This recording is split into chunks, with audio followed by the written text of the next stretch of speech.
Welcome back to another edition of the podcast, and today is our updated 1 to 24 National League predictions for the 24-25 National League campaign. Before we get into it, please remember to check out our sponsors. There's a link in the description, cards accepted, and also please remember to subscribe to the channel. Paul, I ask you this every single time. Firstly, how are you feeling for these set of predictions? Oh, bloody hell. If my weekly ones are anything to go by, Luke, then I'm not too confident. I think we'll both be more confident with certain positions over others. Towards that bottom end, I know we've talked about it a lot, haven't we? They're kind of settled, really. It's the top end. Those that drop in, drop out. It's going to be tough. And I think what we predict now, January, February, get to the end of the transfer window and see what teams and squads shapes and healthiness and everything looks like, and then I guess we're going to have a better view. So we're kind of doing this with the lottery. We don't know who's going to be signed in the next few weeks and how teams do, but especially with this bad weather, a few games have been called off, haven't they? So they're going to have to start doing a Saturday, Tuesday schedule. So that's going to really impact the squads that aren't quite as big, or the teams that aren't able to sort of bring players over the next few weeks. But pure lottery. I think some are going to be more nailed on than others, but we'll see how we get on. Yeah, I think this is the fourth set of table predictions we've done. Of course, we do our usual start of the season National League predictions. I think we did an updated set of predictions last year. If I remember rightly on all three, I think you usually do better than me on all of them. So you'll be hoping this is the case once again, to be fair, for the table predictions. You do make up for the game week predictions with your table predictions, to be fair. But no, without any further ado, so we get straight into it then. Yeah, let's go for it. Are we doing top to bottom or bottom to top? What are we doing? We'll start bottom to top then, I think. So starting things off in 24th place, who have you gone for, Paul? I don't think it's any surprise, and I should imagine you're probably going to say the same, but I'm going to go with Ebbsfleet United. Yeah, I've gone for Ebbsfleet United myself as well. Of course, on to the third manager now. Only just managed to get onto double digits this season. They've had one win all season. They're averaging less than a point per game, which is very, very less than half a point per game, I should actually say, which is very, very concerning for Ebbsfleet. I think in terms of nailed on predictions, this is probably the most nailed on prediction that we're going to get at this stage, to be fair. I think it's going to take something quite something, to be fair, for Ebbsfleet to improve on this season, just to even finish off bottom spot. Yeah, no, I think you're right. I mean, they played Boston at the weekend, one of the few games that actually went ahead. And I know we put a prediction in that I think you went with 0-0 and I went with a 2-0 Boston win. But actually, in fact, it was 2-2, wasn't it? And so that's not going to do either team any good.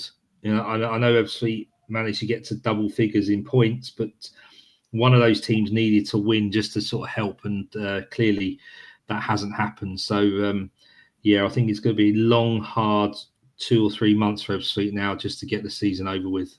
Of course, still recruiting as well, though. George Moncure's coming on loan as well. Of course, he was at Southend. He's now come on loan to Ebbsfleet, I believe, from Leyton Orient. And, he's a player that I think has shown he's a capable footballer in the past. Of course, getting the best out of Erin Cosgrave as well. He's previously been at Halifax. He seems to have improved there. I think for me, overall, for Ebbsfleet now, they've got to start planning for the National League South, see what players are going to be suitable for them next season overall. But no, I don't think we need to spend too much time on that prediction. 23rd place then. Who have you gone for? I'm going to go who they played on Saturday when we just spoke about Boston United. I think the challenge they've got, Luke, a bit like I said, is they're cut adrift a little bit, filed upwards. They're within 5 or 6 points of being quite comfortably out of the bottom four. Boston aren't. They're 6 points behind AFC Fylde with the same amount of games. Okay, they've got one game over Maidenhead and Braintree. That's just not going to be enough. They've had 3 wins all season. They've had 2 draws in the last 5 games. So, their form isn't great. One of their that game in hand, I think, is actually against us, against Wealdstone, that wasn't played on New Year's Day. So a 6-pointer in that sense for them. But yeah, I think again it's going to be a bridge too far. Not surprised, looking at FC and Boston being promoted sides, it's always going to be that way, isn't it? Or new to the National League. So it's tough. It gets tougher every year. We spoke about that last time out on the pod. It's getting tougher every year for those teams down the bottom. And like you said, I think the quality is lacking a little bit amongst those teams, and it's certainly showing with Boston and Ebbsfleet. Well, once again, I've agreed with you in Boston in 23rd place. I think Boston and Ebbsfleet, particularly Ebbsfleet, we spoke about on the podcast a lot. They're quite nailed on predictions. You spoke there about there being a bit of a drift between them and Fylde. I think there's a 6 points drift, isn't there? For me, the issue with Boston, and I know I mentioned this, I made this point about Tamworth as well in the summer and Boston. Of course, one of them, I've got a bit of egg on my face now overall on that prediction. But in terms of Boston, I think we're both quite accurate with a prediction in the summer on Boston. We mentioned that to get promoted over the course of the season in the National League North, they were just inside the playoffs and had a very good playoff campaign, and that's why they managed to get promoted to the National League.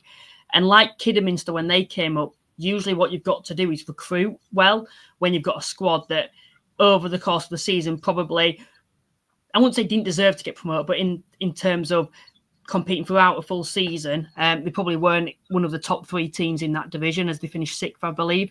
So it was clear to me they had to recruit well in the summer. And it feels like in a way they weakened. They lost 2 of their best players. Both, I believe, went to Accrington Stanley in the summer. And the players they recruited, no one particularly stood out for me. I think Dan Mooney was the standout, but he's a player that's not been able to rediscover his form since he left Altrincham a fair few years ago now. So for me, for Boston, they don't score enough goals. I can't see them really recovering from the position they're in at the moment, and I do feel they're nailed on as well to go down this season. Moving on then to 22nd, who have you gone for? I'm going to stick with as it stands, as we see it today, AFC Fylde. They haven't, they got a new manager in, haven't they? And Kevin Phillips, and they've made a couple of signings, but again, just that consistency across the board to try and get goals and try and get wins and rely too much on someone like Nick Horton to do a bit. I think what it is you at this stage, I'm also looking at sort of games in hand for certain teams, or those that have played too many games, or those that have got new managers in. And Kevin Phillips came in a few weeks ago now, so he's settled in, and there's not been really a bounce. They've had 1 win in the last 5.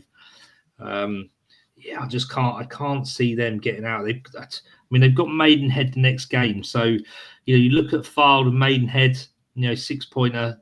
They could be. I think they're going to be scrapping out for one of the relegation places, but I think AFC Fylde will go. So really hard prediction this. I've actually gone for Maidenhead in 22nd place. In the summer, I think I predict them 23rd. 22nd, I think they'll finish this season. One of the main reasons for me is the amount of goals that they're conceding. 49 goals they've conceded so far this season, and we're just over halfway through the season. What Maidenhead in previous years have been renowned for is having a strong defence and being able to grind results out against the better teams. We've seen them in the past upset the likes of Chesterfield, Wrexham, Notts County, even Halifax when they've been improved up there in previous years. Whereas this season, they're kind of getting pumped in a way by those sides towards the top. Forest Green, York, they've struggled against so far this season. And they're just not competing in the same way. They're not getting much momentum overall. They're not going on a bit of a run to get them out of the position they're currently in. And we spoke about on the pod, I genuinely feel towards the bottom, it's a lot weaker this year compared to previous years. You look at the amount of points that you actually need to survive, and it's going to be in the low 40s at the moment, it's projected. And for me, I look at this Maidenhead squad, and defensively, it's a lot weaker. I know they lost a number of players in the summer, but with them being part-time as well, we often see them struggle towards the back end of the season. And to be in the position that they're in at the moment, where they're in the thick of it at this moment in time, I just feel it's going to be a bit of a big ask for them to be able to survive, particularly because they're not the best at home like they have been in previous years either. So, 22nd place, I've gone for Maidenhead United. Moving on to 21st place then, who have you gone for? I've gone with Braintree. I've got a gut feel for Maidenhead.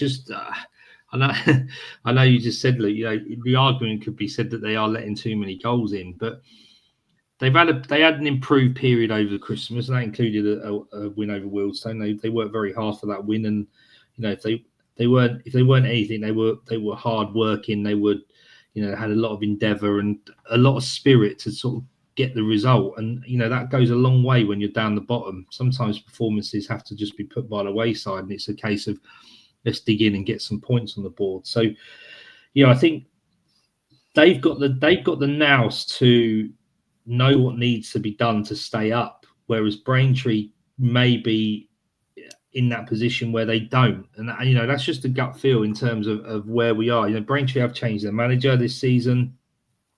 That hopefully on their perspective will cause them to sort of help them. But I think they was, by the looks of it, spending a lot of money, because they shedded a few players as soon as the manager went. So you look at that, they got the same amount of points as Maidenhead, exactly the same record. The thing that's obviously holding Maidenhead back is that they let in a few more goals than Braintree. But I think they'll flip between Braintree and Maidenhead for a fourth spot, and I think Braintree will drop and Maidenhead will stay up. My 21st place and the final side that I feel will get relegated this season. I've actually gone for AFC Fylde. And I was torn between what position I put. If it were Fylde, who were going to finish 22nd, or Maidenhead, who'd finish 22nd.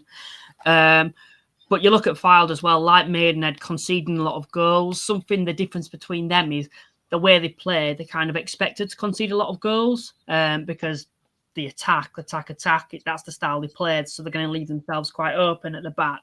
But when you play that style, you've got to be scoring a lot of goals. And that's something for me. You look at Fylde this season, they're not producing enough goals to be able to survive, considering the amount of goals against. Nick Horton, probably, I'd say, one of the top footballers in this division, and Fylde are very fortunate to still have him. I feel he's been very loyal to that club. But even him himself had a very good start to the season, but his goals have actually dried up. I don't believe he's scored in the league since November. So it's been quite a long time since he's actually last scored. And the other players, I don't think, are really stepping up and producing the goals needed. There's no real goal scorer there. And, of course, everyone thinks that's Nick Horton. But you look at his form at the moment, his goals are drying up. And I feel unless Fylde recruit, I can't see them surviving this season either. So I'm going to have Fylde in 21st place. Moving on to 20th place, then who have you gone for? I've gone for Maidenhead.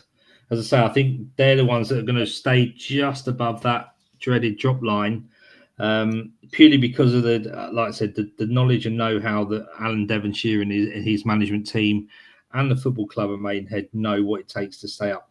It's not going to be pretty. It's not going to be an easy ride.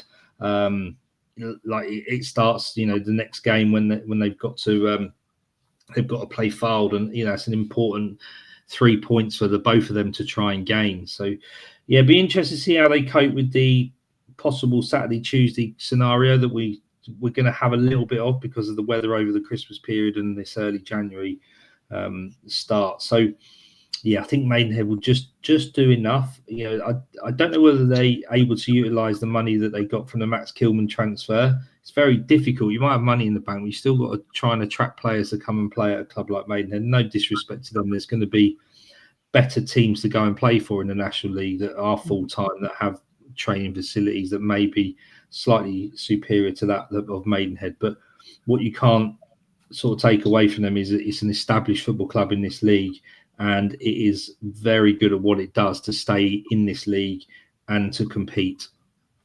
To be fair to Maidenhead, they've been known, haven't they, to produce a number of good individuals previously. I think Kelly's one. Of course, he went on to Solihull. I think he's since moved into the EFL now, if I believe rightly. There's been a number of footballers there, including Kilman, of course, 4 million. That Maidenhead have been able to gain as well. Nathaniel George gone to York. They find gems, Luke. They find gems. And that's what you need to do at the bottom end of the table. I've seen it with my own team, Wealdstone. You get the odd gem come in, and whether they've been released, whether they haven't quite clicked at another club, whether they're just a lower division footballer who's making their progress right the way through the leagues. You've got to go and find them, and Maidenhead are very good at that, along with that a bit of experience. So I trust them. I trust them to be above that dreaded drop line.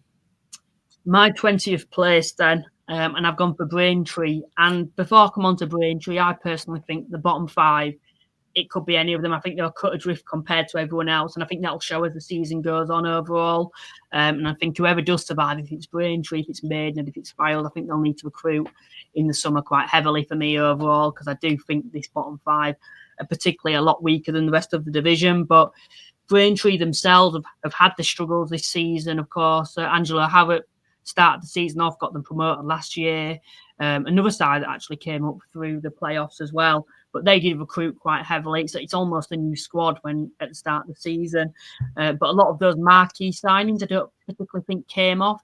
And Young came with quite a high pedigree from what he's previously done.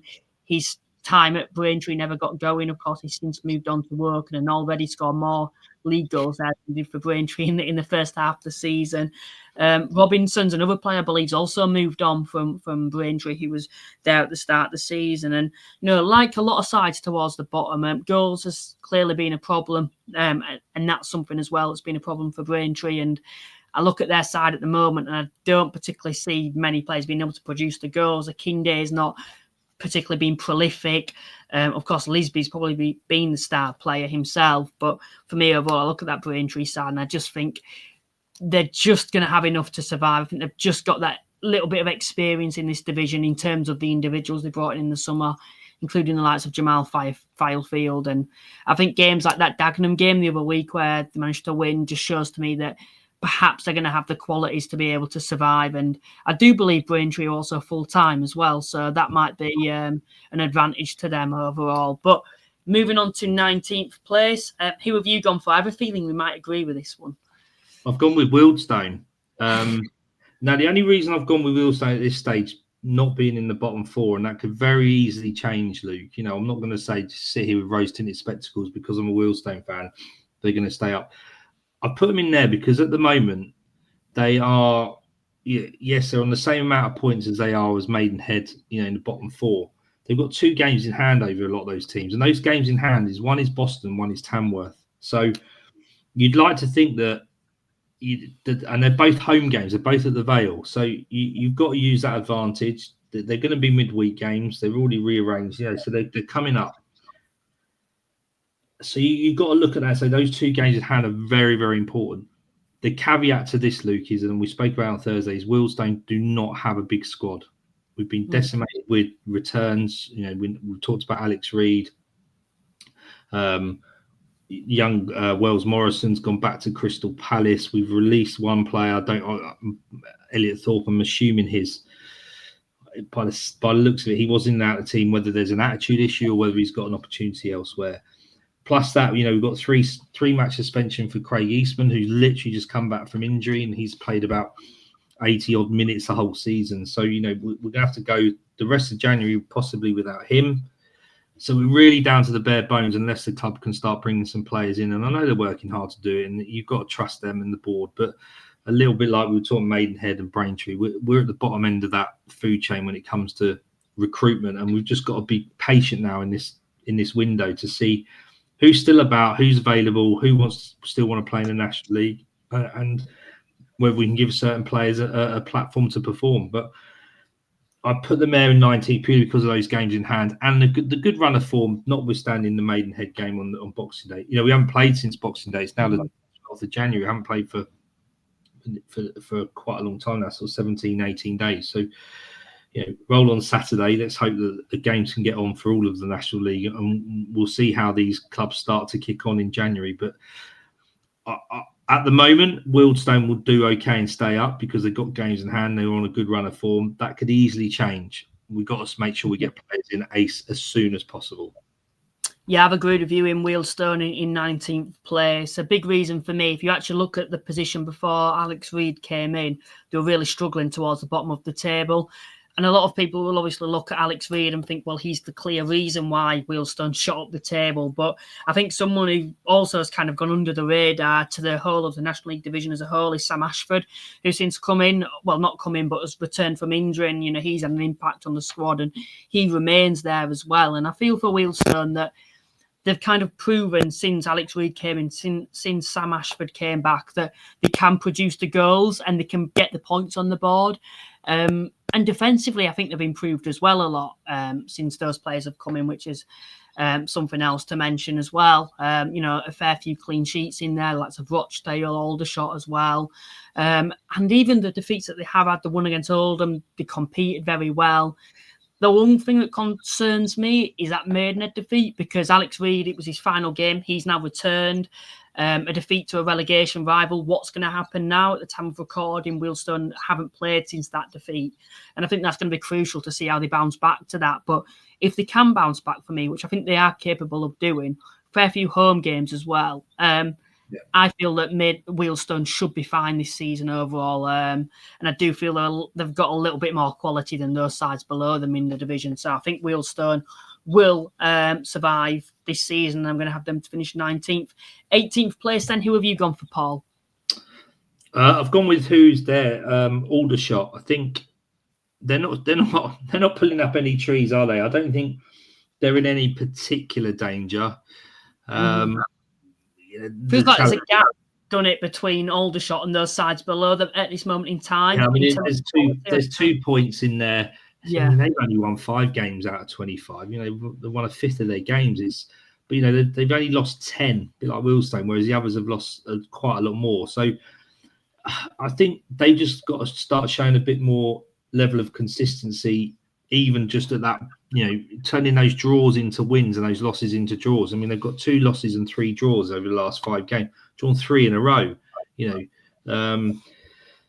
They were never gonna be able to live up to last year by losing their centre forwards that they did.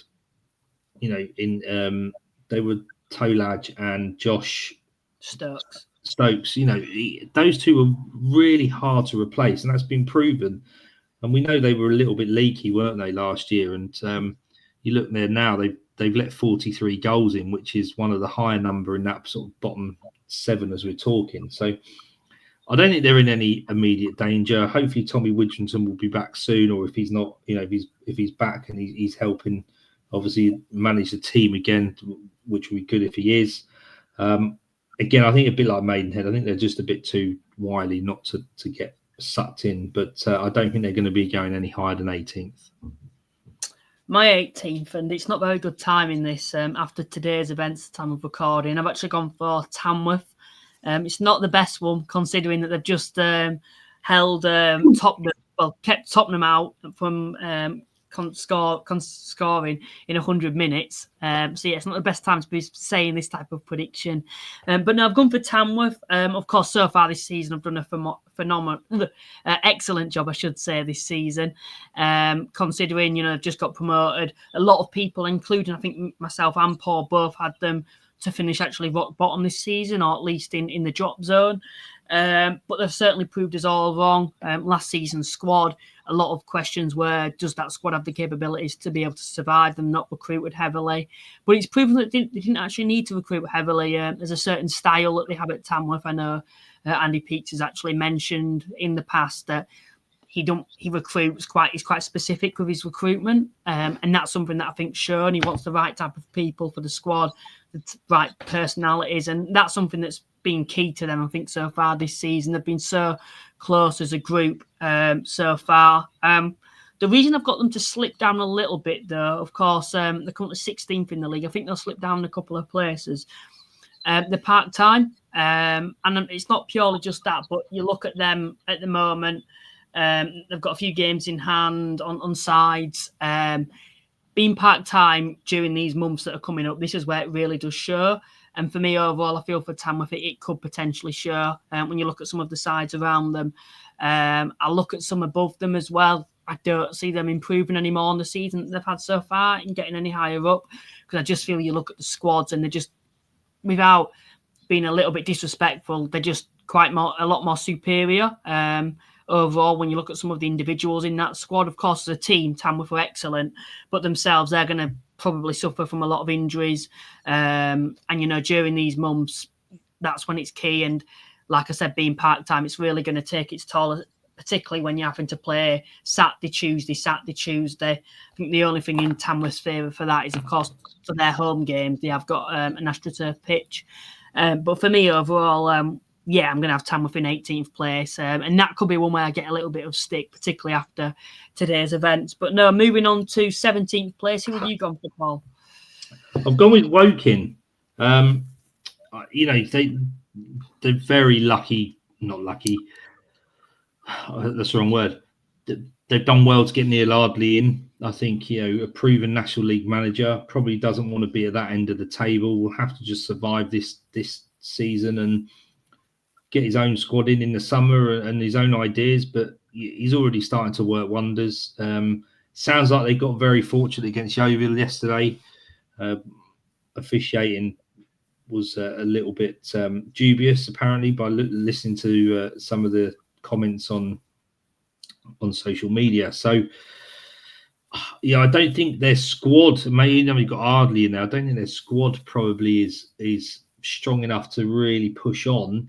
They played 36 games, whereas some have only played 26 games, or some have only played 24 or 25. So again, I think that's just an area of concern because others are going to get points on the board. But they were in no danger of going down, and I think there'll be a different proposition next season. They've just got to get through this season, not get relegated, do the best they can, see what Ardley can do with the squad he's got, and hopefully they'll, like I said, they'll be differing and above that drop zone, way above that drop zone next season, and probably looking to be in the playoffs. Well, I've gone for Aldershot Town. One placement improvement on where they currently are in 18th at the moment. So I've got Aldershot in 17th. For me, overall, I think it has been a disappointing season as a whole for Aldershot. I've spoke to certain Aldershot fans and they've said that it's the way we play. I'd rather us be entertaining than be really hard to beat and be able to grind out results like a Halifax does. And obviously losing Tollage and Stokes in the summer, always going to be a big loss and hard to replace. What's disappointed me is a lot of those fringe players from last season have come in, and I don't believe they've stepped up. I don't actually feel the recruitment's been that good overall. I think defensively it is, but the way they play, yes, they have good individual defenders, but they're going to have a really high line with the way they play, which is going to leave them vulnerable to make mistakes and the opposition to put those opportunities away as well. So for me overall, I look at Aldershot and perhaps they're not playing the best way suited for that squad overall.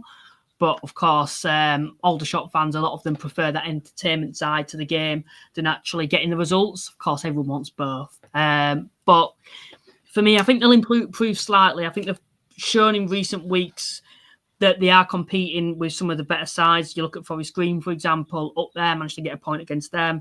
Woking, a side that have improved themselves, managed to get a point beat them. And then Sutton coming from behind to get a point there. That's a big point for them as well. And even look at the FA Trophy, they put 8 past the side, 2 leagues below. And I feel that over time, I feel this squad is capable of improving a little bit. Do I think the squad's got the capabilities to put a run together and really grow into the season and maybe get into the higher mid-table positions? For me personally, no. I just don't think the squad's as good this season, particularly going forward. So I'm going to have Aldershot Town in 17th place. 16th place then. And who have you gone for? I've gone with Dagenham Redbridge, just sort of flipping Dagenham and Tamworth around. I mean, Dagenham is the reason choosing them there is that, again, they've got no level of consistency. They brought Ben Strevens in a couple of seasons ago. There was a bit of a asset stripping exercise. He lost a lot of players. He had to start again. They're not showing any sort of level of consistency whatsoever. I know they've been beset with injuries. When they played Wealdstone a couple of weeks ago, they had to play a centre-half up front. They had no one else to play up top. And that's a real challenge when you're trying to compete in the National League if you've got to try and have a makeshift centre-forward. But again, they're just not showing any level of consistency. And they now don't have a manager. Ben Strevens has left. Ownership is from America. So, they're going to be from afar. Are they going to be coming over and trying to sort out the management? Who is it that might, get the role? I know Scott Davis from Slough Town was mentioned on social media as a potential replacement. If someone like him comes in, excellent move for him, but he's going to have a lot to learn on the job at a team that I don't think are in any danger of getting relegated, but they're not going to be pushing on. So Yeah, I think the reason I swapped them and Tamworth around, I'll speak more about Tamworth in a moment, is just purely because Tamworth are just that little bit more settled, a little bit more consistent. And after the day, they'll have a lot more confidence about what they are and who they are. So I'm going with Dagenham in 16th. My 16th place, I've agreed with you once again, and I've actually gone for Dagenham. Kind of the same reasons you've gone for. Very inconsistent. It's been for a long time now, a number of years that Dagenham have been quite inconsistent. Of course, Ben Strevens has recently left. Manager for me that I particularly liked him as a manager. I thought he was a good manager for Dagenham, and I felt it was a little harsh to sack him overall. If you look at them previously in recent years, Dagenham really haven't improved at all. And bringing someone like Ben Strevens in, I feel like they had a bit of a project going on there, and over time they're going to start competing. Because I do feel this squad this season overall, you look at some of the individuals, it's a better squad than what it's been in previous years. But of course, I think Dagenham, they're quite an ambitious club. Of course, I feel for them underachieving every single season, it feels like, with some of the individuals that they've got. But just down to the consistency, I think from 16th up, to be honest, there's a number of clubs here that I could have in any position because they're just very, very inconsistent, and it's really hard where to judge. You know, one week you may feel that this side's capable of putting a run together to get into the playoffs, and then next week you're thinking, they're going to be lower mid-table this season. And this is the case with the next number of clubs that I'm going to mention, including Dagenham. But no, for me, I've got Dagenham in 16th place. Moving on to 15th then, who have you gone for? I've gone with Tamworth, and I think, when you look at a newly promoted side, getting 30 points by Christmas is an excellent achievement, and they have shown a level of consistency in what you would expect from them. They're probably overachieving slightly. And I think taking to today's performance, we're filming this on the day that they played Tottenham in the FA Cup third round. Is take Tottenham, who didn't play any, they played one kid, I think. The rest of them were first team squad players. To take them to extra time and really only be done in the last 10-15 minutes, and one of them was an own goal that they scored, and they probably could have nicked it in normal time. They've got to take a lot of confidence from that, Luke, and I can't imagine the manager's not going to be saying to them, and I can't imagine they've not gone home tonight and gone, we just competed with Tottenham. If we put those levels into the National League, we're going to be more than okay in this league, and we can compete. Now, I don't know how much money they've made out of the back of it. I know there was a lot of moaning and groaning around how much they had charged for the tickets, but are they going to reinvest some of that into the squad? Are there players now that have seen Tamworth on the telly and actually they're a proposition to go and play for? Yes, they are part-time, and I think I agree with you, Luke, in that sense that Saturday, Tuesday scenario could catch up with them. But you'd like to think off the back of today, there's going to be a little bit of adrenaline going forward, and that will keep them where they are. And because of their FA Cup exploits, they've got one or two games in hand. And like I said, one of those being against Wealdstone. So in that sense, that's a winnable game for them. So I think they're going to be more than comfortable in that 15th position. I think there's reasons why they probably won't go up further up. Teams above them will do well as well. So, yeah, I'll stick with Tamworth in 15th. And very well done today, and seeing Hayden Hollis getting man of the match in his mid-30s. Was he pirouetting on as the last man? Brilliant. It's great to see. So congratulations to them for that performance they put in, and the ground looked great, and it was a good advert for National League football. So well done to them.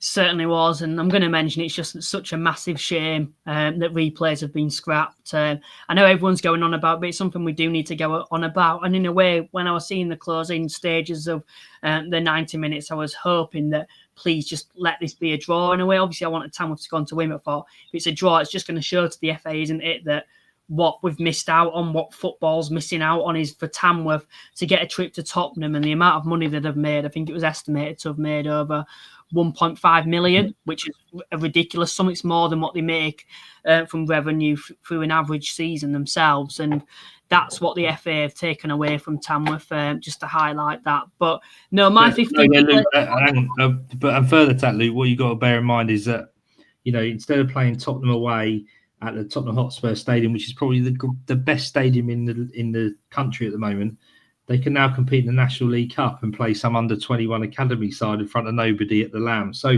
there's a silver lining to it, to not having any replays. Yeah, of course it is, of course. But no, moving on to 15th place then. My 15th place, actually. I've gone for Yeovil. Now, this is another one. You're going to have to hear me out. From 15th to 8th, there's 4 points in it. Yeovil have played more games than a lot of sides around them. So, yes, at the moment, Yeovil sat in 9th, sorry. It does feel like quite a significant drop-off, but they've played more games than a lot of sides around them. You look at the form at the moment, they've had 2 wins in 9. For me, overall, with Yeovil, I just feel that, yes, I don't even think 15th would be a bad finish for them this season, but I just feel overall, I look at some of the squads around them and clubs with the squads that they've got around them, and I genuinely feel that I look at that Yeovil squad, and is it to the same standard as what others are? For me personally, no, I don't feel they have the same individuals. I don't think they've got the same goal threat as what other sides have got and strike force. Yes, Aaron Jarvis has done half decent this season, but he's not been prolific. Frank Nubele has not been prolific. Where you look at like your Eastleighs, you look at your South, you look at your Suttons, you look at your Altrinchams, have all got goal scorers there, and that's something that Yeovil don't seem to have. So for me overall, I've got Yeovil in 15th place. 14th place. Then who have you gone for, Paul? I've got Eastleigh. They could quite easily be in the playoffs, Luke. I can't work Eastleigh out. They've got brilliant. They're like that. I compare them in Dagenham because every year you expect them to be there, and they just either do or they don't. No, but they're almost bipolar, aren't they? They have a period where they're really good, a period where they're really bad, a period where they're really good, and so you can't work them out. And they're the sort of club, they're a smaller club. They haven't got the presence of some of these bigger clubs. Their manager Kelvin Davis has come in, not known really at National League level. Obviously, a very good goalkeeper in his time in the Premier League and the EFL. So they've sort of just go along their way. I know they've got the owner who's come back from Sunderland. So they've got a little bit of funding and hopefully a good stability off the field. But yeah, they're a really, really odd one to work out. And when I was looking at the table, I think there's going to be other teams that will probably pick up a little bit, the likes of Southend, the likes of Sutton, possibly Altrincham. I can't see Eastleigh doing the same, but they could easily go on a run and be in the top 7. But my gut feel at the moment is that they'll sit in around mid-table and won't affect the playoffs going, come sort of April time. My 14th place, then I've gone for Woking, currently sat 17th in the league. Another side, Neil Ardley's come in, they've had a takeover, made a few additions, and they certainly have improved. And I can only see them adding to this improvement and getting more points on the board and shooting up the table. Neil Ardley, for me, I respect him as a manager.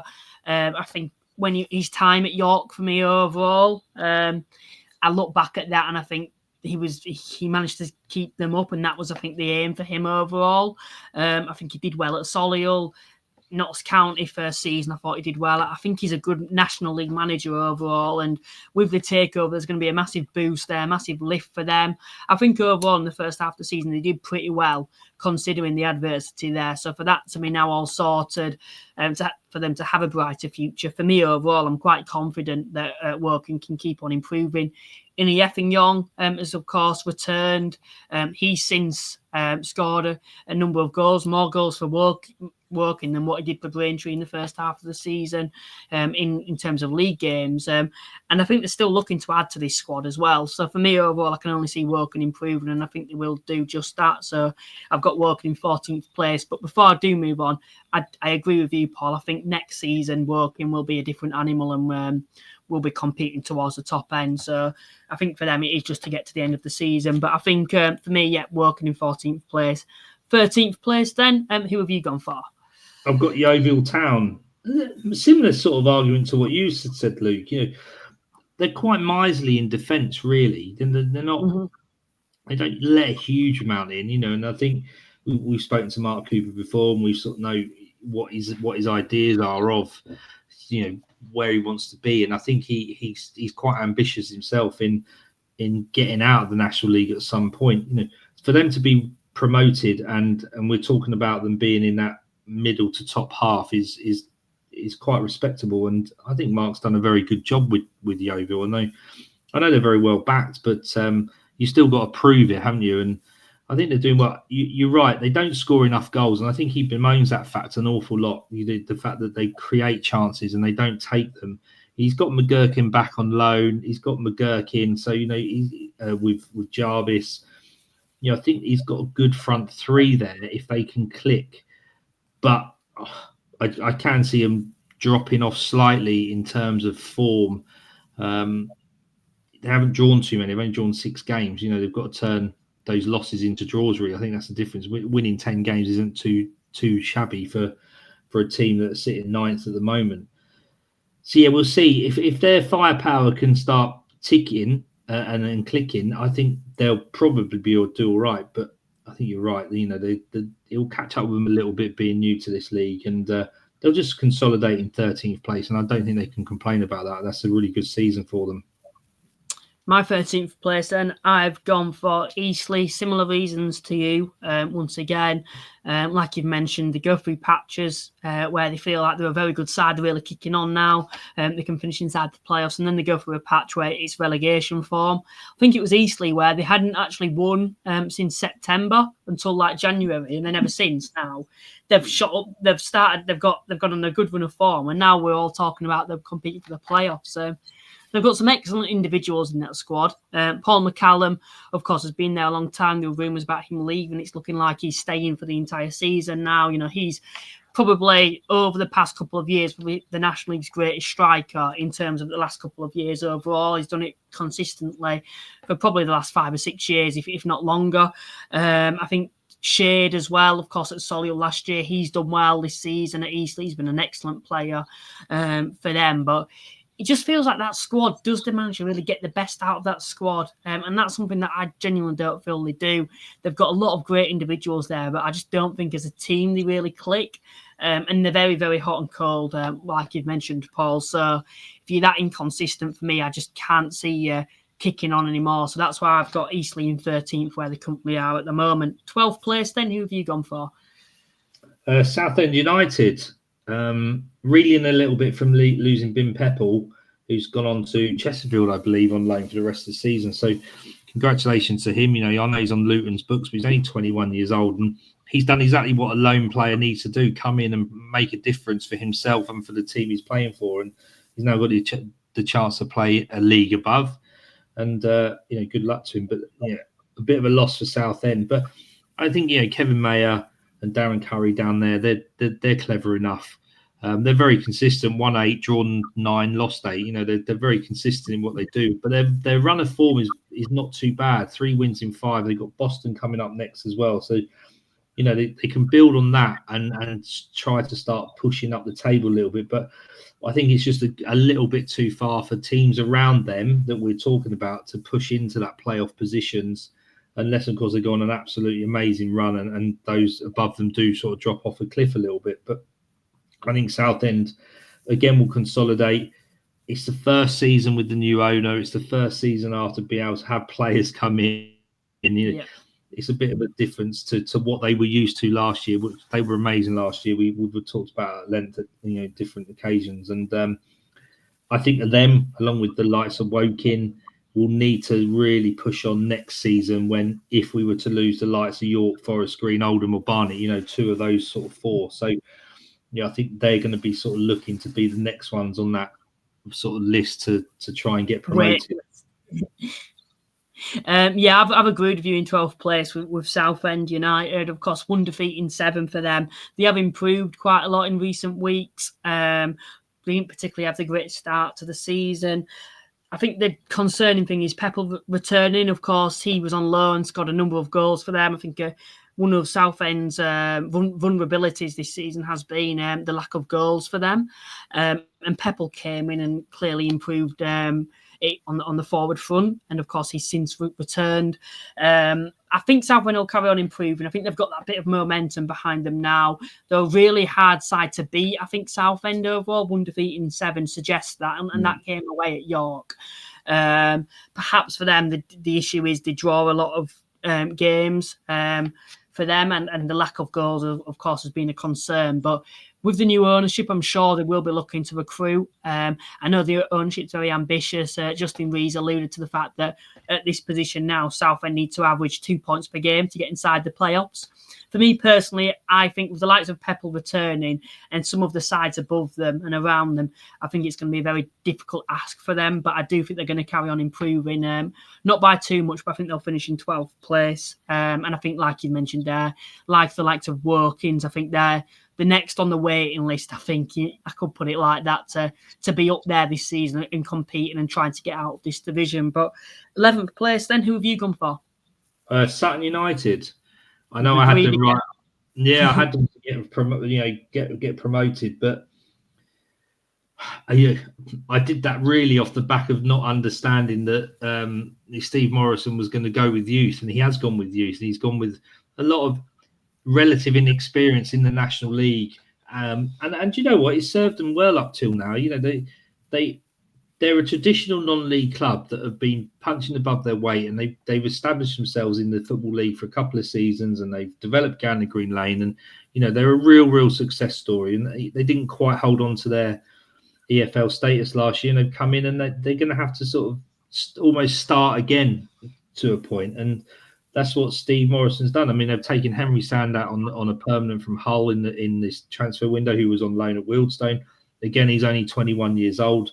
I would suggest unproven at this level, still a very raw. I know he had a good spell at Southend, which got him that move to Hull, but you know, I think they're going to be okay, and I think with the likes of Woking, with the likes of Southend, they've got to be pushing on next year and just see what they can do this year. But I don't think they've got enough to warrant that push into the playoffs. But we have seen them early this season, Luke, drop fairly low, sort of 13th, 14th, and then be 7th. So as much as we're making these predictions, these clubs can just push on with a really good run of form. And Sutton, as we've seen, the likes of Eastleigh, you know, they've got the ability to do that. These runs of form as well can just come out of nowhere. Nothing can happen. It's just like that. They get a win and then they get another win. It's just momentum. But I've agreed with you in Sutton in 11th place. Yeah, I think for Sutton, it's a young squad, a lot of new players as well. This season, they made a number of signings. And I think what Morrison's wanting to do there is, over time, that squad stays together as a young squad and be able to grow. And I think that's something that Sutton will do over time. And I feel overall finishing 11th won't be the worst position to finish when you've just come back into the National League. Yes, maybe not with Sutton, but yes, when you've just come down, you want to be competing to try and get back up. But I think Sutton will be aware of the fact of how difficult this division is because they've previously been in it a few years ago. And I think for them at the moment, it feels quite comfortable, doesn't it, there? And I feel that, like you mentioned, they were working in Southend. I think this season it's just about getting to the end of the season. Yeah, they're wanting to compete, I think, for the playoffs. But for me, overall, look at some of the squads that they're competing with. I don't think there's any defined right for them to finish inside the playoffs. I just feel that this is a season for consolidating in this division, and with a young squad, I think next season, I think they will be looking to kick on, and that's when they've got that expectation behind them. But moving on to 10th place, then who have you gone for? I've gone with Altrincham. I mean, they're a real. Have they underachieved? It's a difficult one to say, Luke, isn't it? Because I know they've been full time, and you know Phil Parkinson over the last few years has slowly built them up. They've got a real gem in Regan Linney, who's scoring goals. But if you look at their last 5, and analyse it a little bit before, they were able to beat York 3-0. I know York had an off day, and there was a suggestion that, I think Adam Hinchelwood got it a little bit wrong. But at the same token, Altrincham have got to take advantage of that, which they did. But then they drew with Wealdstone, who are near the bottom. They beat Sutton, who are around them. They lost to Woking, who are towards the bottom, and then they drew with you guys, Halifax. So, coming up, they've got Maidenhead on the weekend. Are Maidenhead someone that they can beat, should beat? Who knows whether they will beat them? We talked about Maidenhead in the points. So I think Altrincham haven't shown a consistency, really. And I think they have possibly slightly underachieved. And those teams above them, I think that we're just looking at, again, that little step too far. They're sort of, 4 points behind the playoff places. and they have got a game in hand, but Rochdale have got games in hand over them. So yeah, I think Altrincham are going to sit in and around 9th and 10th place. So I've gone with them in 10th. I've gone in 10th place for my own team. I've actually got them lower than what you're obviously predicting them to finish. I've got Halifax Town in 10th. Of course, so far this season, it's been quite a strong start to the season for Halifax overall. I think they've done well. They're always overachieving. I think to just finish in the top half is an overachievement when you consider the budget that they've currently got.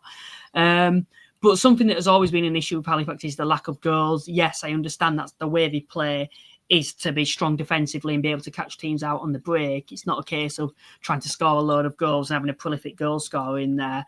But for me, I think they've done half decent this season. Themselves a little inconsistent, particularly at home. Away from home, very strong. But you look at their home form overall, it's not been up to the standards of a side that's going to finish inside the playoffs, and that's why they're currently outside. Of course, you look at some of the defeats that they've had. Particularly, you look at those defeats, like I've mentioned, losing to the likes of Braintree, a side you shouldn't really expect when you look at a club like Halifax in the current position, shouldn't really be losing to the likes of Braintree when they've just been promoted.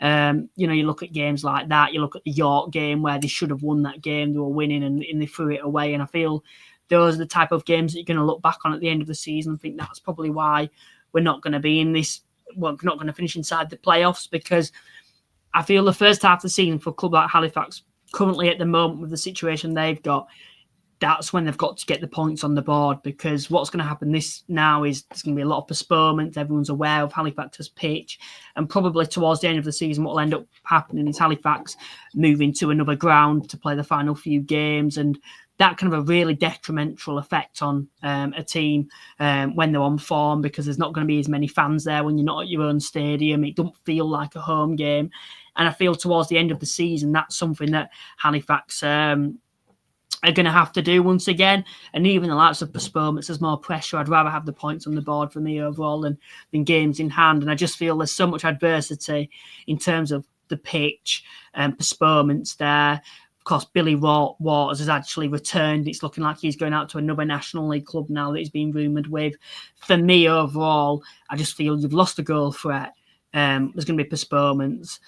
I just feel it's going to be a big ask for Halifax to finish inside the playoffs this season. But to be fair, they've had these issues before and they've still managed to prove everyone wrong. So you never know. But I just feel it's going to be a big ask, particularly this season, because I think as I progress about the next couple of teams, I really do feel they're particularly strong. Moving on to 9th place then. Who have you gone for, Paul? I've gone with Halifax Town. I think similar to what you're saying, Luke, is Halifax, they're not the most exciting team, but they're very industrious. They're very organised. They do what it says on the tin. They try and win football games, but they need a bit more than that to get in the playoffs, don't they? And like I said, losing Billy Waters is going to be a difficult one to replace. Like any football team, losing centre forwards. You look at Wealdstone lost the centre forward, Southend lost the centre forward, Halifax lost the centre forward. Barnet did. Teams aren't immune to losing their key players, and it's how you respond to that. And yeah, I just don't think Halifax, from what we see, have that almost X factor amongst them to get something out of them to go that further forward. And especially when you look at the teams above and how they're performing. I mean, Halifax are fairly consistent, right? They've only lost 6 games. It's not a massive amount of games when you look at some of the other teams. So they've got to be positive that they're going to finish strong at the end of the season. But I just don't think they're going to get into that playoff picture when you look at the teams above them and how well they're doing at the moment. Consistent away from home, not particularly at home. If you look at the home form, they've only had 3 wins at home all season. I think they're like 18th in the home form records. And for me overall, we're going to have loads of games in hand as well at home, and they're going to end up being moved away. I just think it's going to be a big ask for Halifax to really progress on.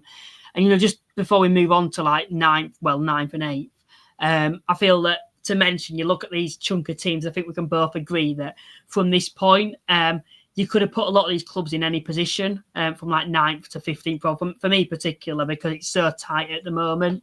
And you could end up seeing like a Yeovil finishing in 9th. I do think it's going to be very tight this season. But for me, 9th place then, I've gone for Altrincham, vice versa, compared to 10th and 9th. Yeah, I just feel Altrincham, they're a really good side. I think they've proved me wrong this season. I thought they'd struggle a little bit compared to last season, losing Con Clark. Unlike Aldershot, other players have managed to step up. Regan Linney has probably been the poster boy of Altrincham at the moment. He's been the one who's been able to produce the goals. He's really stepped up this season. He's always been a good player at this level, but in terms of goals, he's really stepped that up this season.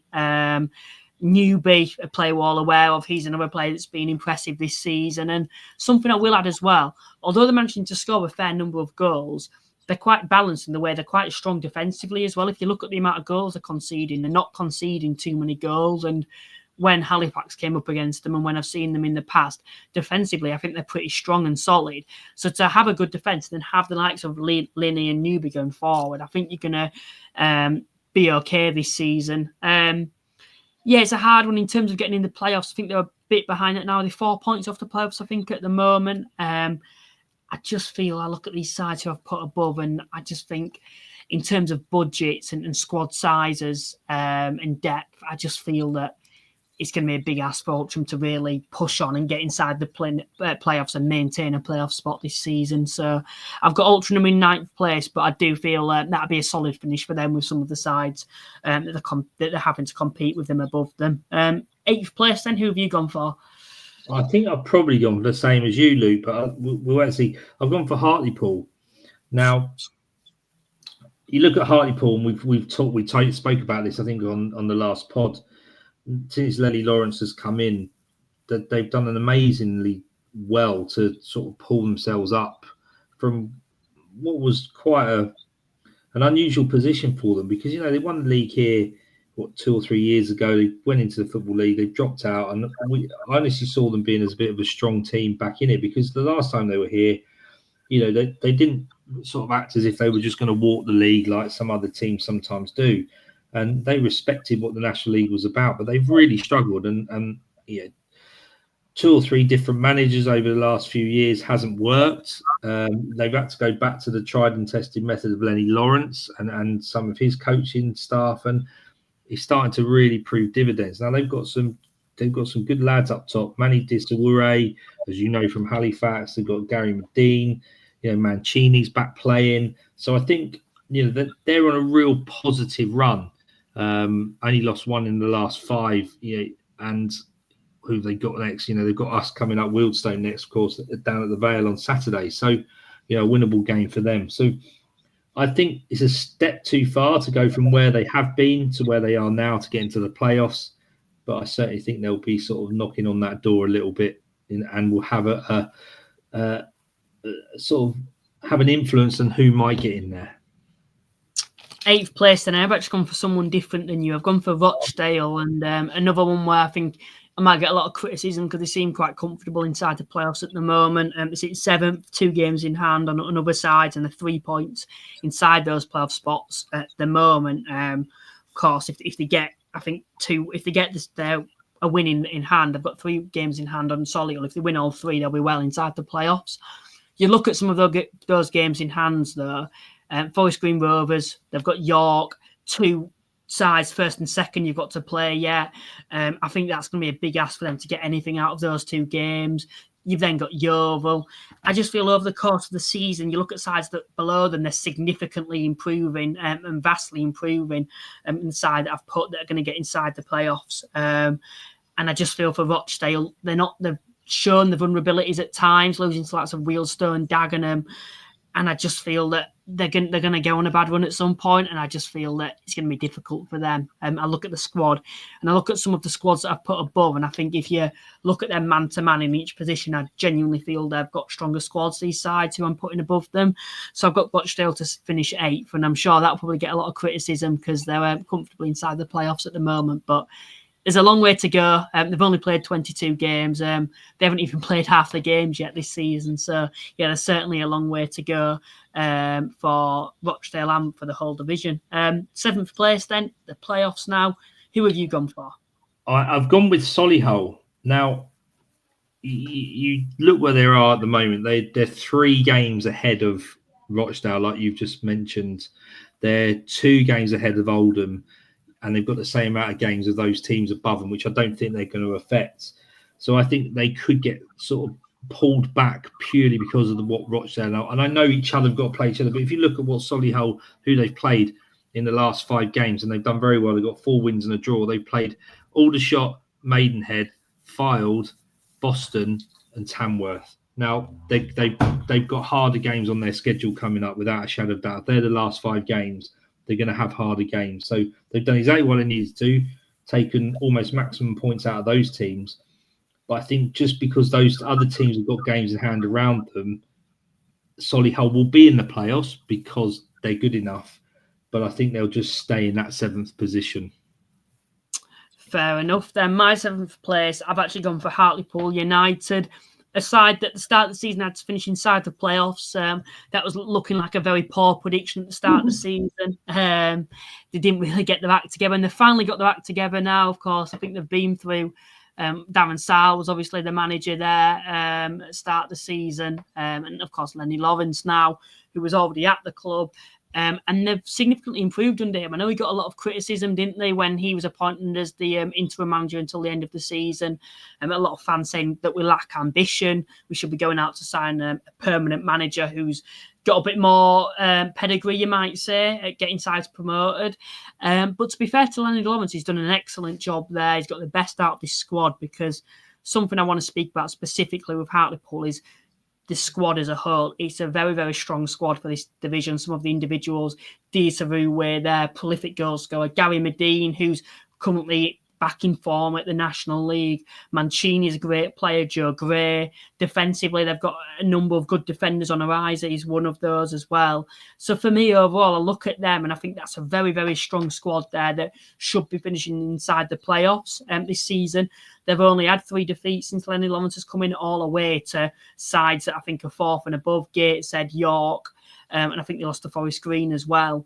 But you look at the home form as well, no defeats under Lenny Lawrence, and I genuinely feel that this Hartlepool squad will only get stronger as the season goes on, and I think there's some great individuals in that side, and it feels like they're playing as a team now, and they've got a bit of a identity about them with Medine and Disaru up top. So I'm actually going to go for Hartlepool to finish inside the playoffs this season and overtake Rochdale, which might come to a surprise of a few, but I think they're in good form at the moment. And like I said, with Rochdale, I'd rather have points on the board than have those games in hand, because there's a lot of pressure on them now, particularly with the size that they've got to play. 6th place then, who have you gone for?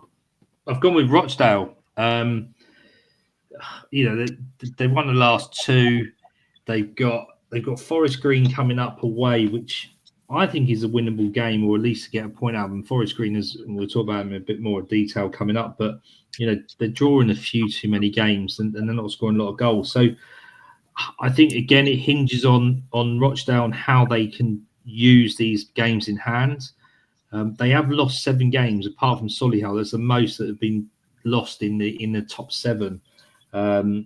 Which would be a little bit of a worry, especially if you've got games at hand. You need points on the board, but I think they've got a lot of quality. They've done well in the summer to recruit what they did. Again, they didn't come down and start giving it the big one about trying to win the league and they're going to do this, that, and the other. They've just got on with it. But I think you're right, Luke. They could easily finish comfortably in this top 7, or they could drop out of it if those games in hand go the wrong way for them.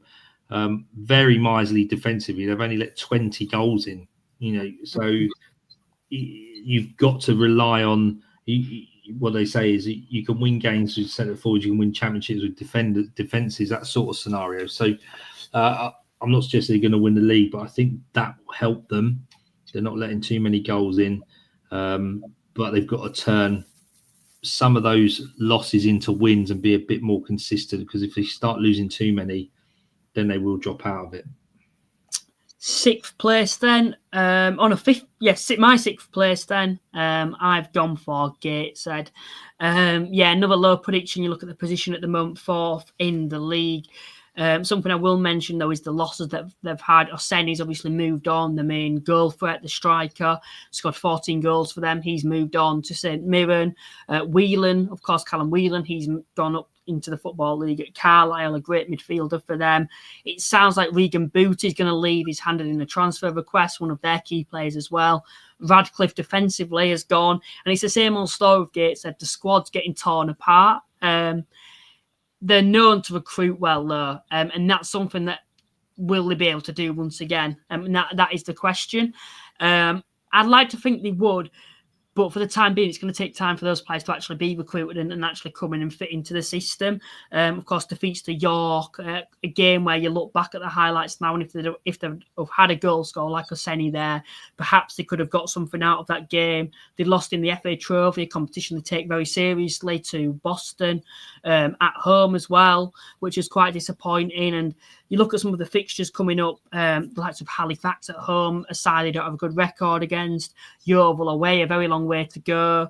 Oldham, a side that are overall on decent form at the moment and will be looking to bounce back after losing stones themselves. And I feel for Gateshead, they're a side for me that I could see going on a bit of a bad run. Yes, that they're known to deal with this adversity, but for me, I just feel too much is happening, and one day it's going to come back to bite. Well, not come back to bite them, but one day it's going to catch up with them, I should say.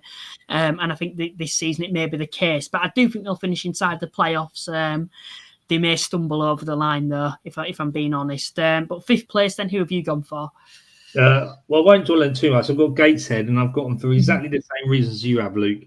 I think if we played our predictions in January last year, we'd be saying exactly the same thing as we're saying now. And I completely agree with you. At some point, it will catch up with them. Not by a long stretch did they get lucky with the players they recruited to replace those they lost last January, because their recruitment's been excellent. But you can only take so much squad dismantling and manager poaching before it starts to take effect on them. And, they've bounced back and they've bounced back and they've bounced back. And, we know some Heat fans well, and they're very optimistic and very sort of positive. But, it must be draining to have such a good squad, then have to decimate, then to rebuild, and then have such a good squad. And it sounds almost like a broken record for us in terms of what we talk about Gateshead. And I think they're comfortably in the playoffs. I don't think they're going to trouble that top four, like you said, Luke. And they could easily sort of be troubled by those below them. But I think they've just got a little bit too much about them. The manager's been there before, even though he wasn't the manager. He's been in and around the club when they've had these issues before and these challenges, and they bounced back from them. So I've got them in fifth place, purely because I don't think they're going to trouble that top four, but I think they're just comfortably enough in there just to stay where they are. They're 11 points deep into the playoffs at the moment. So that's why I think they'll still finish inside the playoffs and maintain a squad. And there is still a squad there. Yes, a lot of the spine of the team has been dismantled, but hopefully for their case, and hopefully I think for me, when I look in, they'll be able to recruit well, because like you've mentioned, it must be so frustrating being a Gateshead fan. They overachieve a bit like Halifax every season, but you can understand losing one or two players, but the way that they lose players, it just doesn't feel normal, to be honest, if you're looking. And Regan Booty asking for a transfer, is that an indication that, he's fed up with, well, I'm still in this team, I'm still in this squad, and all these players are moving on, and, we have to rebuild. And he's backing himself to think, well, I could get a move somewhere else in the Football League or National League. And I'm not suggesting for 1 minute he doesn't put 100% in for Gateshead, but he must be looking at going, throw me a bone here. We keep having this squad dismantled. So he's probably disheartened by it and sort of sees his opportunity to get out. So we'll see where he ends up. But it's going to be a tough few weeks for Gateshead until they settle down again and hopefully prove themselves that they're a quality top 7 team. 100%. My fifth place, then, I've gone for Solihull, a side that are significantly improving on a good run of form at the moment. I've said throughout the season, if they can remain consistent, then then I genuinely feel they can finish inside these playoffs. They've proven they can compete with the big boys, beating the likes of Oldham so far this season, beating the likes of Barnet as well. It just shows to me that they've got the capabilities to finish inside these playoffs. And I think when it comes down to the actual playoffs themselves, I think Solihull are a side that are well equipped to actually do quite well in them, no matter where they finish inside those playoffs, because they've got that experience. They've proven they can compete against the better sides. The concerning thing so far this season is the defeats they have had have been to sides lower down the league. You look at some of those defeats and they'll have a good run of form and they'll lose 1 or 2 games. It's about bouncing back. But it does feel like now you look there, you look at Solid, it's a bit more settled down. I think you look at the overall squad, they've got 2 very, very good goal scorers there in Stevens and Wilkinson going forward, and then quite a good defence and the likes of Janie Osborne. That's it. I got down to it finally, but he's a great midfielder who we're all well aware of as well. So yeah, I think Solihull will finish inside the playoffs, and I think they'll continue on this good form.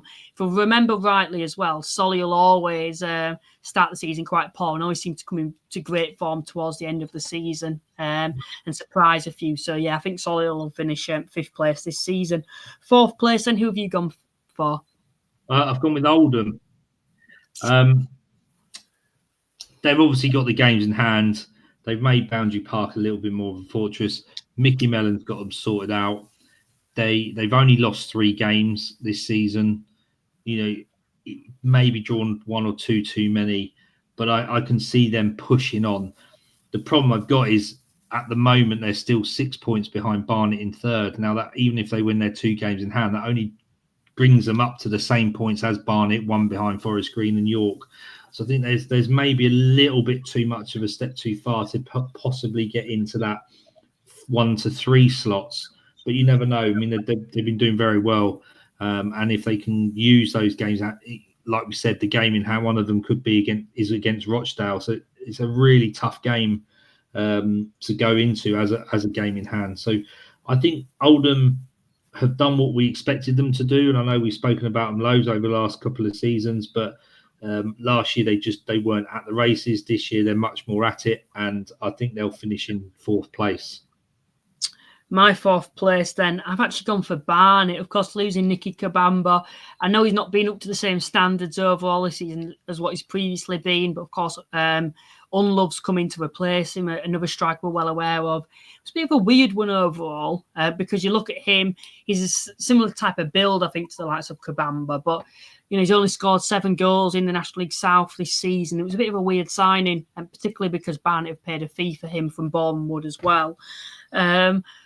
But I just feel I look at the sides above them and I just think Barnet away from home a little bit inconsistent. I do feel this top 4 is going to be a bit of a gap between them and Solihull. But I just think overall it's more of a gut feeling. I just feel Barnet, they've kind of proven in the past that they can't get over the line. And I think that will be the case again this season. I think for them, they'll want to win the title because they've not got a very good record in the playoffs. They're known to bottle it, losing to Solihull last year, the previous year before that, losing to Bournemouth Wood as well in the playoffs when they were the favourites going into both of those games after having a good home record for the entire season.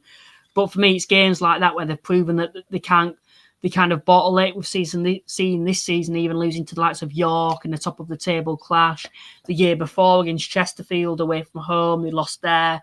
For me, overall, I just think this Barnet squad, it kind of proves that they can't get over the line. And I think that'll be the case once again here. And I think they'll finish 4th this season. 3rd place then for you. Who have you gone for? I've gone with Barnet. I think the only consolidation around getting rid of Kabamba and getting Unlove in is Kabamba hasn't been, setting the world alight. I think it would have been more worrying had he got 20 odd goals by now and he's their top player. Barnet fans themselves, when you look on social media, are sort of suggesting that he hasn't been what they expected him to be. And, he's got his move elsewhere, which is fair enough on him. Unlove had quite a good season last year for Boreham Wood in a team that didn't do particularly well. So, he's got a point to prove, and not dissimilar to the way Kabamba plays. I think Barnet will want to be pushing on for 2nd or 1st, but I think those 2 teams above them are just going to be far too strong overall. And we'll just see how they do in the playoffs. But I think Oldham are just just a little, maybe one step too far to get into that top three, and that's just that gut feel. But yeah, and I think the fact that Barnet, although they're replacing Kimbamba, they haven't relied on him hugely, and I think that will continue. And if anything, Unlove will improve them, will get them some more goals, because like you said, Luke, they're susceptible to letting some goals in. Apart from Gateshead, they've let the most in with 30 goals, although they've scored 51, so they've scored the most. So they're an entertaining team. They're quite open. And whether that serves them well going into this back end of the season, who knows? But we'll wait and see. But yeah, they're going to be one of the stronger teams, and I think they'll finish third. Do you think they'll be in the title race where it's coming down to the final few games of the season, or do you feel like the sides who you've put above in Forest Green and York, or York and Forest Green? Do you think there's going to be a gap between those two? No, I think there'll be a gap. It depends what Forest Green do, and we'll talk about them in due course. But it depends what Forest Green do. York, we know what they've done, and I can see that.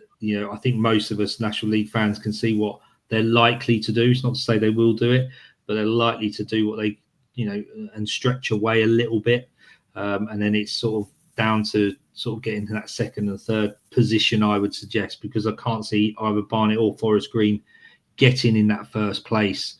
I mean, you want to talk about now, like the top 2 or 3, York have got a game in hand, and they've got the same amount of points as Forest Green. They've only lost 3 games. Forest Green have only lost 2.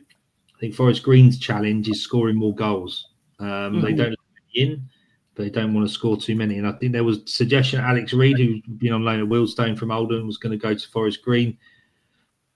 If that happens, it's going to happen right at the end of the transfer window. Oldham will utilise them until he goes. So whether that happens or not, who knows? But yeah, interesting one. But I think Barnet, no, I don't think they're in the title race because of what York have done.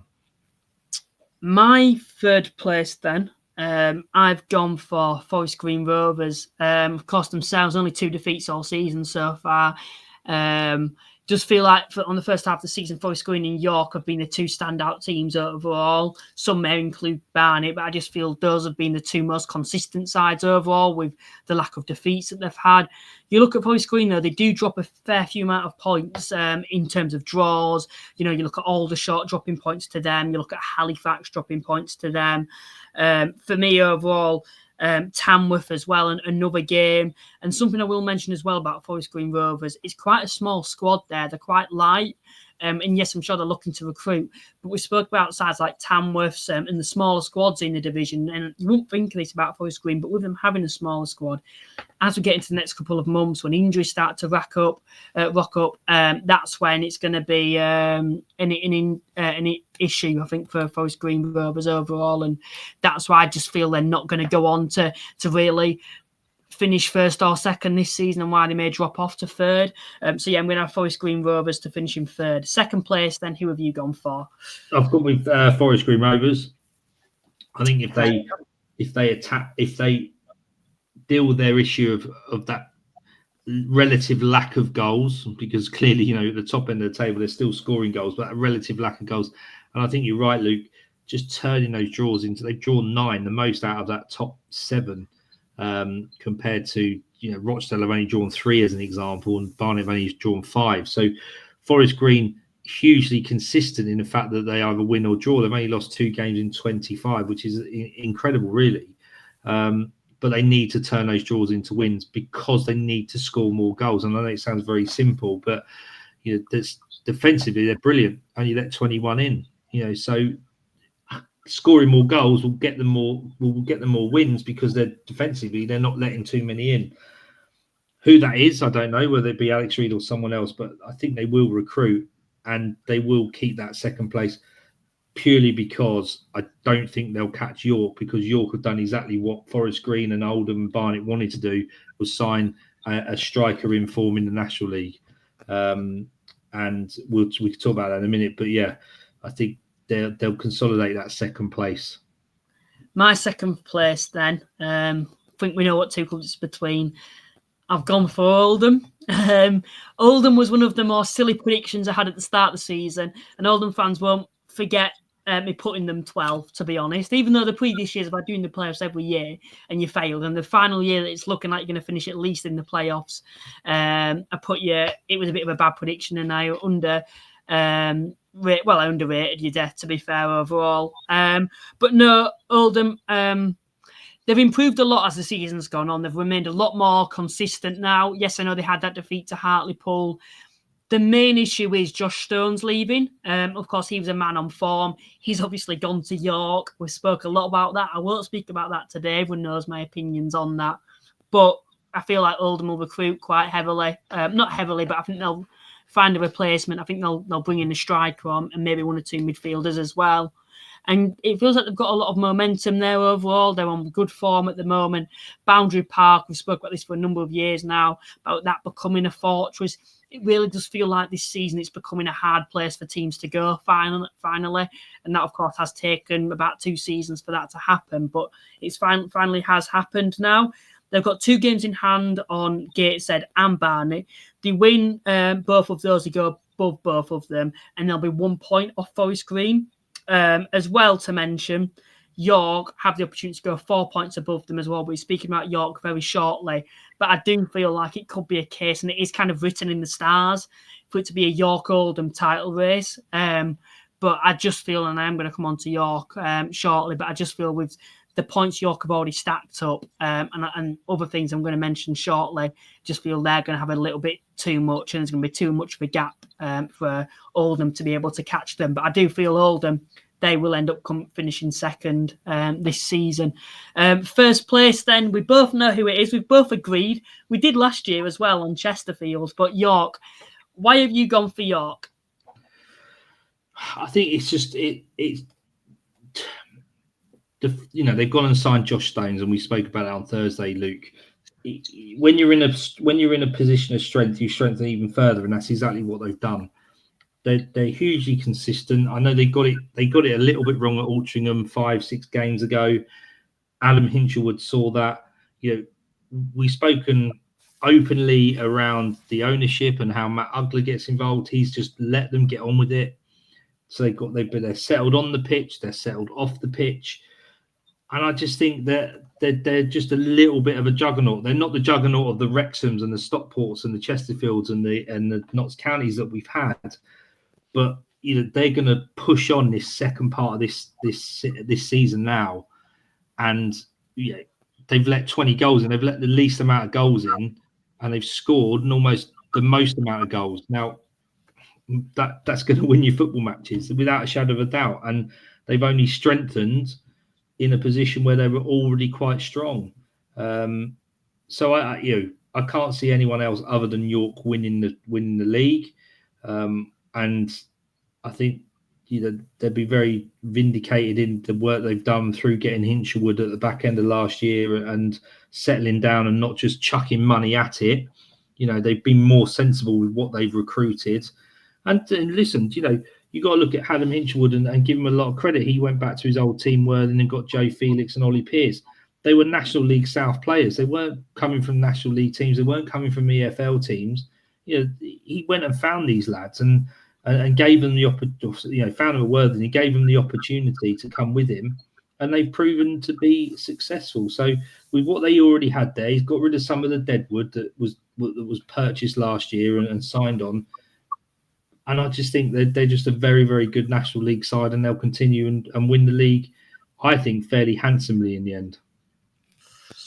I've gone for York as well. Just on when you mentioned their likes of Notts County, Wrexham, Stockport, in terms of those being the same kind of juggernaut as those, overall, I feel now you have to put them in the same bracket with the way they've recruited as the season's gone on. I felt at the start of the season, recruited very well, but very smart, but it wasn't a case of them showing that they can splash the cash.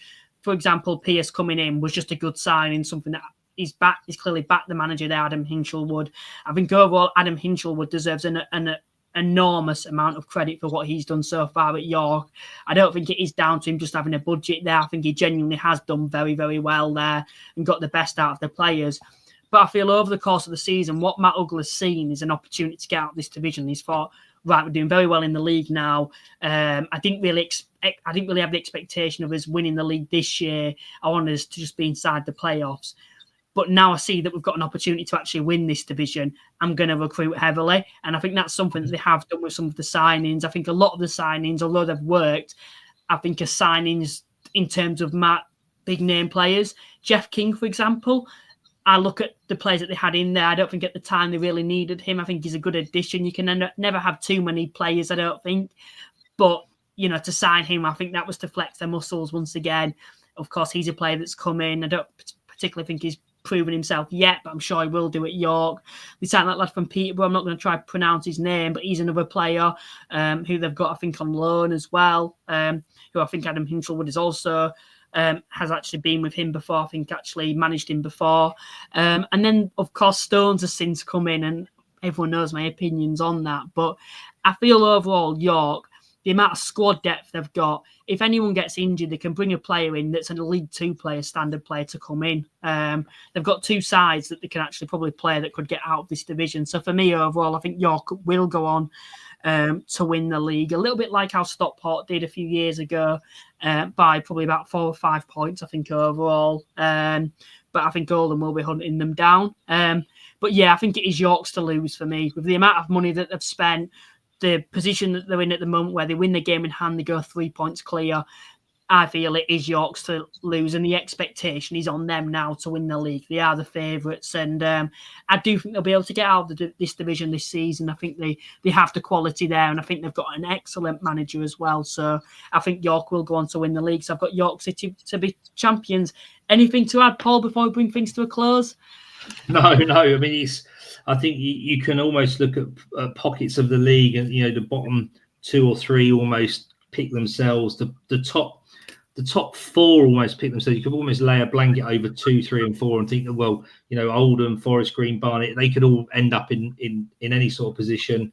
I think the playoffs in behind that's more interesting, and then that mid-table is very much settled, and they'll sort of fight for a place either above or below where they are already. But no, listen, it's interesting because we don't really know, Luke, do we, what run of games these teams will go on in terms of form and how they may affect themselves and others around them. But we can only imagine that it's going to be another nuts league. It always is, because having 7 teams in the playoffs and probably 6 or 7 in the relegation battle, almost half the league is involved right up until the end of the season. That's really good for us as fans. And even though we support certain teams, as a neutral of the National League, it's interesting to see how these teams are going to go on, and see how the next few weeks goes as well, all the signings and how the squads shape up, because that's certainly going to help. 100%. I know everyone will probably say this about every season, but I do think this season is a very, very entertaining season, specifically about the National League compared to what it has been like. Even including like the Notts County Wrexham season, there were 2 sides in the title race, and that kind of stole the headlines of the division that season. That was the main talking points, where this season you've got a title race, you've got a race for the playoffs, you've got a relegation battle, you've probably got 15 sides that all still feel that they're capable of putting a run together and getting inside the playoffs this season. So for me, overall, it's a very, very open league. It's going to be a very, very entertaining end to the season, and I'm really looking forward to it. But Paul, once again, thanks for joining me. Please let us know your thoughts on where your club will finish in the comments below. You can give us criticism if you like. I may respond to a few if I'm in the mood for that. But no, thank you to everyone that's watched. Please check out our sponsors. Please remember to like and subscribe, and we will see you next time. Bye for now.